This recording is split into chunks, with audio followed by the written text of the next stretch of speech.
Question number 1 in practice paper 14. So you've got 3 sums, okay, and you have to work out what the number, the letter is standing for. So for the first one, it's 5 squared take away 9. Okay, so you need to know your square numbers. So you want to replace the 5 squared with 25, and then it's a very simple calculation, 25 take away 9, which gives you 16. For the second one, you've got a times 3 equals 42.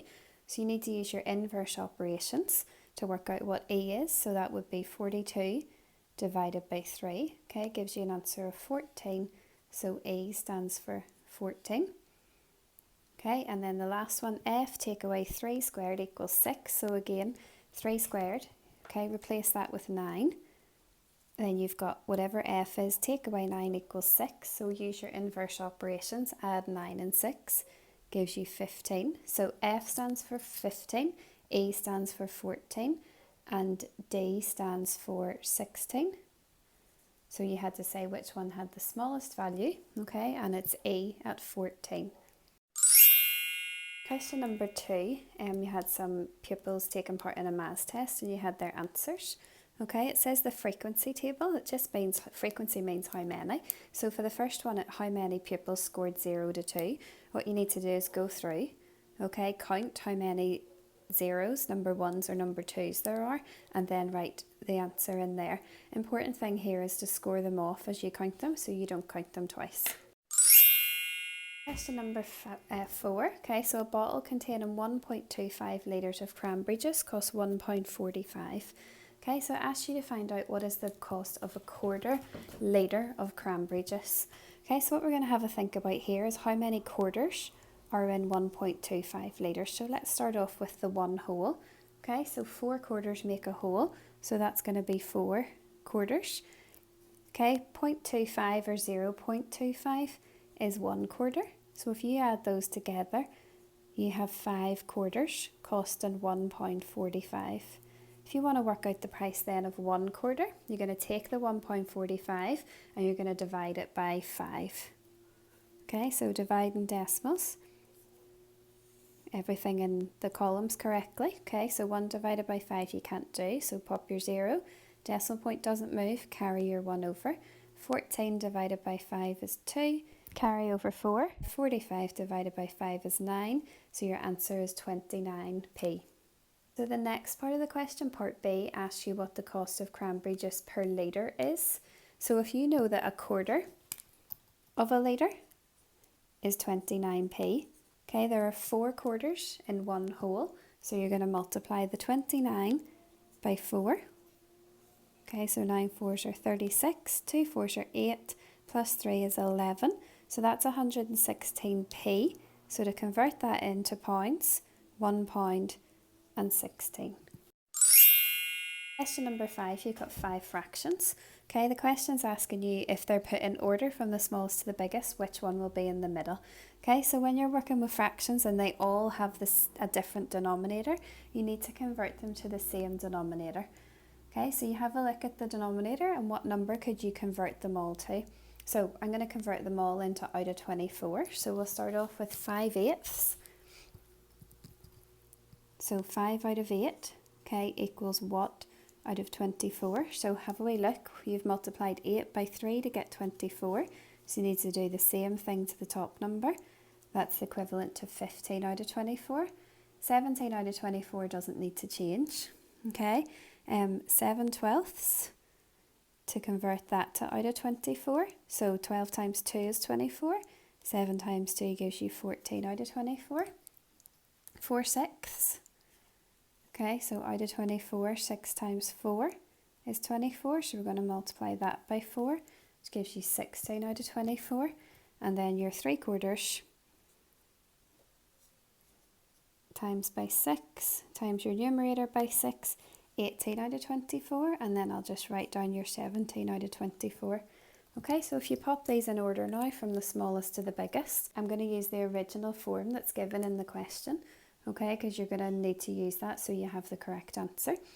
So, smallest one is going to be this one, which is 7/12. Okay, then you've got 15 out of 24, which is 5/8. Okay, then 16 out of 24, which is 4/6. 17 out of 24, and 18 out of 24, which is 3/4. So if you have a look at that, you can see that the fraction that comes in the middle is 4/6.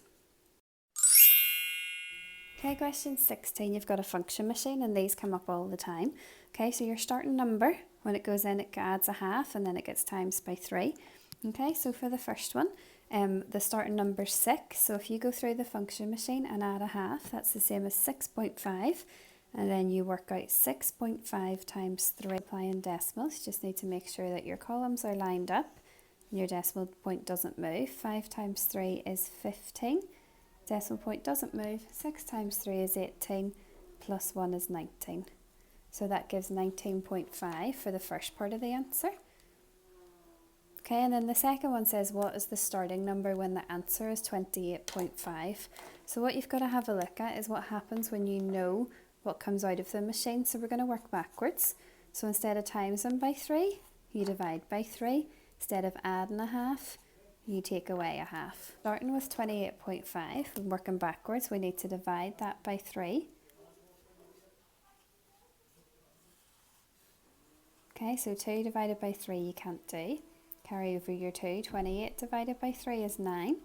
Okay, carry over 1. Remember your decimal point doesn't move. 15 divided by 3 is 5. So that gives you 9.5. Your next step is to take away the half and that leaves you with 9. So number 17, you've got an octagon, okay, 8 equal angles in the centre. So for this one, what you need to know is that all of these angles make a circle and they add up to 360 degrees. So to work out the size of the angle S, you're going to divide 360 by 8 and that gives you 45. Question number 20. Okay, there's 2 ways you can do this question. You can either do a take subtraction sum or you can use mental maths methods counting on. So I'll show you both ways, okay? So for your subtraction sum, the normal body temperature, take away what her temperature had dropped to will give you the difference. So 8 take away 3 is 5. Okay, your decimal point doesn't move. 6 take away 5 is 1, so that gives you 1.5. If you wanted to use counting on, okay, you're going to start at 35.3 and you want to count on to 36.8. So if you add 0.7, that's going to take you up to 36. Then add 0.8, it's going to take you up to 36.8. Add these two together, gives you 1.5. Okay, so 2 ways, both ways get you the correct answer. Question number 21. Okay, so I've drawn a wee compass out for this question. It's the best way to do these questions. Okay, and it'll make sure that you don't make any errors if you're trying to work it out in your head. So facing south, how many degrees must I turn through to face northeast? And there are 2 possible answers. Okay, so there are 2 answers because you could go clockwise or you could go anti-clockwise. So if you start south, we'll start with clockwise. Okay, if we're going to go all the way around to here to face northeast, so we've moved through one right angle, which is 90 degrees, another right angle, which is another 90 degrees. Okay, so we've done 90 plus 90, which is 180. And then we've gone through half a right angle, which is 45 degrees. 180 and 45, that gives us 225 degrees for one of your possible answers. If you were going to move anti-clockwise, okay, you would go from south through 90 degrees and then another 45 degrees. So if you were to add 90 and 45, that would give you 135 degrees, which is the other possible answer for question number 21. 22. Harriet pays £5.50 a month for judo, and how much will it cost her for a year? Okay, so what you need to work out here is £5.50 times 12. So easiest way to do this is to partition this into 10 and into 2. So £5.50 times 10 gives you £55. Okay, £5.50 times 2 gives you £11. Add those 2 together, gives you a total of £66 for your answer.